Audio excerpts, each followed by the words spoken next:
Hello human beings. So recently, me and my friend got a fun English project where we have to analyze a song of our choice.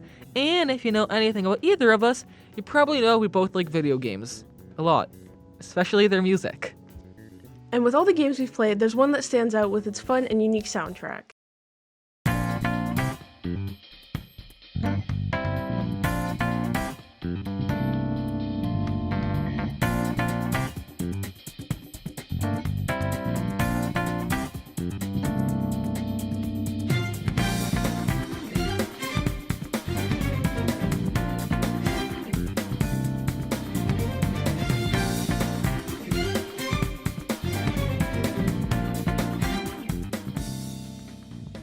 Persona 5 is a game that oozes with charm and style, and one of the biggest contributors to that is its music, which blends the game's characters, theming, and style perfectly together. But before we can analyze anything, you kinda need to know a bit about the game. The protagonist is Joker, a high school student that also leads a group called the Phantom Thieves, who change people's hearts to fight against a corrupt society. How they do it is kind of complicated, but you kind of also need to know it to understand how the game works and how it works in the song and everything. So, introducing Persona 5 in 1 minute. So basically there exists another reality called the metaverse, or cognitive world, based on people's desires and how they see the world. If someone's desires get distorted enough, it forms a palace based on how that person sees the world. At the center of a palace lies the source of that person's desires and distortions, their treasure. But wait, people aren't actually naturally conscious of their desires, so you need to send a calling card calling that person out for their crimes so they recognize their distortions actually exist, therefore giving their desires a physical form in the palace, known as the treasure. By stealing that manifestation of the desires, you take away their actual desires, making them an honest person. So for example, at the beginning of the game, you meet this gym teacher who's an Olympic gold medalist that sees himself as better than everyone else. He beats and abuses his students and sees himself as just because he's the reason the school team succeeds. He's above them so he can do what he wants. He's the king of his castle. So when Joker enters his palace, we see the school literally take the form of a castle and Kamoshida, the teacher, as the king. After sending the calling card, the Phantom Thieves steal his heart, which makes him an honest person, and then he confesses to his crimes because of the weight of his actions. Now, the important thing here to mention is the pure coolness and style the Phantom Thieves have. Realize that most people don't know about the metaverse, which means all they see is some famous person getting called out for their crimes by a mysterious group called the Phantom Thieves. Then, a bit later, that same person confesses to their crimes, seemingly out of nowhere. The game's charm and style oozes into its menus, character design, and of course, its music. You send a calling card, enter the palace, ready to steal your target's heart, then you hear this.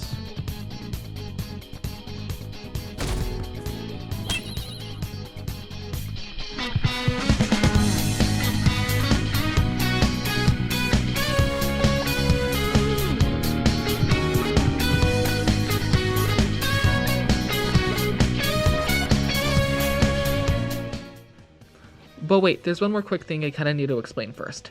As the game goes on, the Phantom Thieves get more and more popular and then start choosing the targets more to please the public instead of just because the person is corrupt and they should be changed. That goes until they take down a food company CEO and then get falsely accused of his murder because of it. This forces them to change their perspective. They end up targeting a corrupt prosecutor, Sei Nijima, who's more concerned with closing cases than actual true justice. After reaffirming their own morals, the Phantom Thieves come back with a new motivation. And then you hear this. It's not a game, I'm not a robot, and I'm challenging you. I'm not a phantom. This is Life Will Change, the lyrical version. It plays in the last two palaces of the game.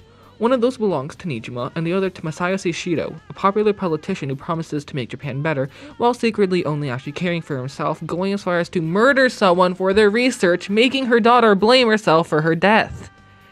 Compared to the more recent targets, these two aren't chosen because the public wanted it, but more because they're kinda actually corrupt people that should kinda be changed a bit.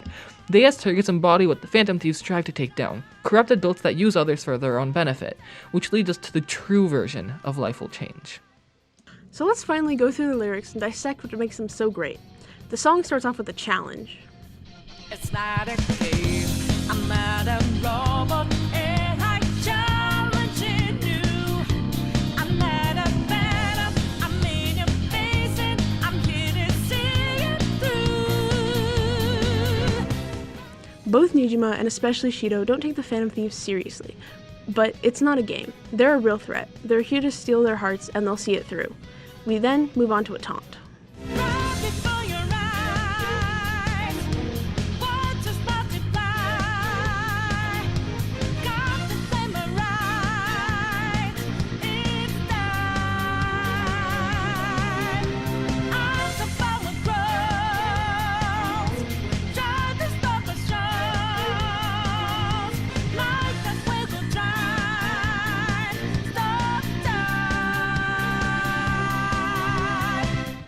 The thieves are taunting them. They've sent their calling card and are challenging them to stop them, especially with Shido, who's been researching the cognitive world. At the cost of this precious girl's mental stability. He knows how the Phantom Thieves work, but they still challenge him anyways. They've grown. Trying to stop them now is just as useless as trying to stop time. This first section serves as the intro, not just literally for the song, but also with the Phantom Thieves' own actions. They call out their targets and taunt them at the start of the song, just like they do at the start of the heart-stealing sequence with their calling cards. Hey, guess what? We kind of need a bit more context before we continue on to the chorus. This part gets explained through about 2 hours worth of cutscenes, so it's complicated and messy, but the basic idea is that Shido tries to kill Joker, so he fakes his own death and pretends to disband the Phantom Thieves, all to stop Shido and the police from catching them. While being definitely dead and not alive, they infiltrate his palace, and then to make sure he sees the calling card, end up hacking a TV broadcast and call him out in public, surprising everyone because the popular politician that says he's going to make Japan better is actually secretly a bad person? Unheard of! But with this, the Phantom Thieves are back from the dead and ready to challenge Shido. So you know that we out there, swatting lines in the naked. This fits perfectly with the Phantom Thieves' return, as the public genuinely thought their leader was dead. They, and Shido, now know that they're out there, alive, and they're disproving all the lies that have been made. The next part of the chorus switches focus a bit. Can't move fast without breaking. Can't hold on or life for change. And our voices ring out, yeah. Took a mask off to be free. Falling out in the debris. Now we know that love will change. At its core, the Phantom Thieves are a group that rebel against a corrupt society that has wronged them. Each member of this group has been wronged by an adult who's taken advantage of them. Being a part of the Phantom Thieves requires that you awaken your persona, your inner self. When pushed to the limit, almost giving up, if you have the strength to rebel against the society that shunned you, you can awaken your true inner self, your persona. By ripping off a literal mask, you also rip off the social mask that you've created to fit in. This gesture of ripping off your mask creates a blood oath between you and your persona. I am thou, thou art I. You've come to terms with your true inner self, you are one and the same, and now wield the power of your persona. This ties in with the lyrics, as if they cling on to the life they know, it won't change. There's a noticeable pause in the lyrics here that really emphasizes this point. It's the name of the song after all. Following that, we get a bunch of really clear parallels to the Persona awakenings. Remember, these are a bunch of high schoolers that are looked down on by most people. They don't really have a say or a voice, they just get pushed around and used as pleased. But now the Phantom Thieves' voices are heard. They took off their masks and now feel free. They've gone through the mess and fought their way out. And then we end the chorus with a nice callback to a few lines ago. We went from can't hold on or life won't change to now we know that life will change. They seem similar at first, but then after taking off their masks, strengthening their resolve, they now know that life will change. And in a shame, I'm not a big man of your ill not mine. I'm just as fearless, I'm just as dangerous as you, so know you're fine. Friendly reminder that most people don't actually really know about the metaverse. There was a government worker researching it, but she just so happened to get in a car accident that Shido definitely didn't organize so he could get her research. It was definitely a complete accident. If you can't tell, I really like Futaba, and I'm still very mad at Shido for killing her mom. From the perspective of Sai, she knows the Phantom Thieves are real. She's the lead investigator on their case after all, so I hope she knows they're real. This doesn't fit too well with the lyrics here, but we can read a bit further into this. The Phantom Thieves are forcing Sai to confront a part of herself she doesn't want to think about. She looked up to her father, who also worked in law, but died because of it. This led her to stop caring about justice, focusing solely on ending cases even if she knew the person she was prosecuting was innocent. The Phantom Thieves are calling her out for this. They represent justice that she wants to ignore. But now, the Phantom Thieves, that sense of justice she's ignored for so long, is real and dangerous. Moving on to Shido, once again, he knows the Phantom Thieves are real. He's been manipulating them and almost murdered their leader. But he doesn't see them as a threat. After all, who could rival him? He's rich, powerful, and as far as he knows, he's gotten rid of the only other people that know about the cognitive world. But they're not so easy to get rid of. They're not a figment of his mind. He can't just get rid of them like he normally does with others. They're just as real and dangerous as he is. Just as real as I'm just as dangerous. I just don't know your fight. Also, one cool thing is that these two lines rhyming gives them a feeling of playing off each other. It builds up the threat of the Phantom Thieves, stating that they're not only real, but also dangerous. They'd both be good separately, but together they continue the same direct thought, amplifying one another by being next to each other and rhyming. Back to Shido, though. Days of darkness, fight in every breath, fight inside your head, your heart, and as a grateful brain tries to fight in vain, you're invaluable.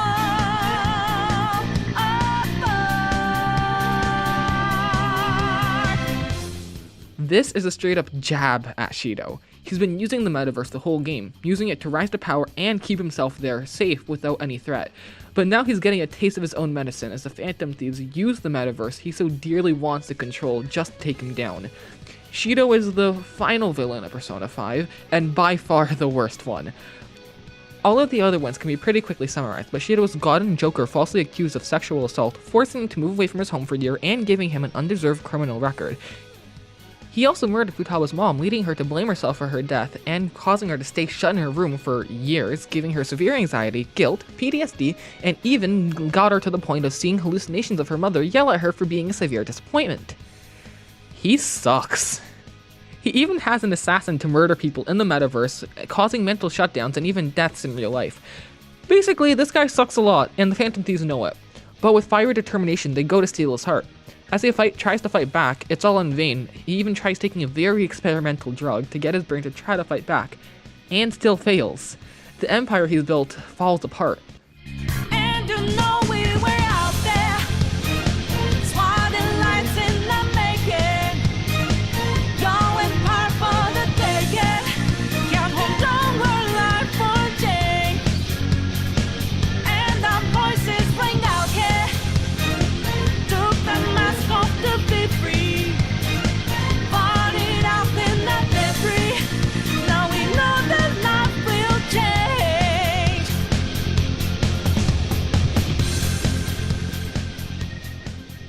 We return back to the chorus here with some slight changes. It went from present tense to past tense. They've succeeded at their mission. Sai and Shido have both confessed. They were out there. They took down the lies they've made. Their empire free, no longer being controlled by Shido, and to a lesser extent, Sai. Directly quoting, "Can't hold on or life won't change," without any changes, like the other lines, can be interpreted differently here. With a new perspective of having succeeded at their mission, keeping this in the present tense while changing the rest really emphasizes it more. Personally, I interpret it as, even though they've won, they can't hold on to it too much because life has to go on. Life has to, and it will change. But that doesn't really fit with any Persona 5's main theme, so that could just be me reading into it.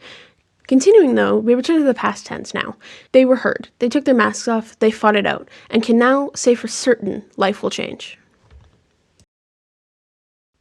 That was a lot, I know, but I noticed one more cool thing while writing this, so just let me explain. The instrumental and lyrical versions of the song aren't actually the same, and that's not just because of the lyrics. They're actually just in slightly different keys. Take a listen.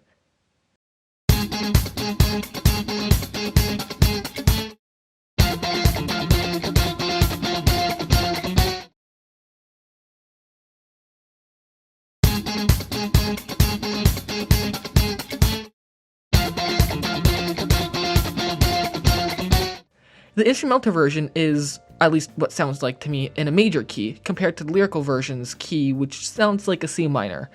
Major and minor keys can be used for a lot of different things, but in this case, I think that the instrumental's major key is used more to hype up the player, get them excited, and get them to feel unstoppable. But, after the Phantom Thieves rethink and reaffirm their goals and morals, the song becomes more serious in tone. The minor key grounds it more. It's not a game anymore. Major and minor keys can be used in a lot of different ways and interpreted however you want, but that's just my take on it. I just kind of noticed some cool thing and wanted to point it out while I'm analyzing the song. With all that said, Persona 5 is actually pretty cool. Life Will Change isn't by any means the only good song in this game, and I highly recommend some of these songs. And if you go past 5, songs like Mass Destruction from Persona 3 and 4's Reach Out to the Truth are great as well. This whole series is just stylish and cool and has a lot that can be interpreted from it. But that's it from us. Thank you so much for at least paying a bit of attention, and I hope it was somewhat entertaining despite all of the rambling and everything. Just be glad I didn't talk about Xenoblade, because that would have made it a lot longer. Just have a great day, and goodbye.